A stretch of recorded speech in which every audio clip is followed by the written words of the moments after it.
சரியான மொட்டை தலையினா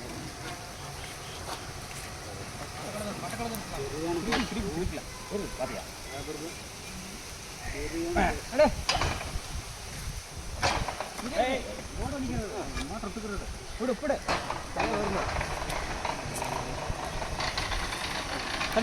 கண்டு வச்சுக்கலாம்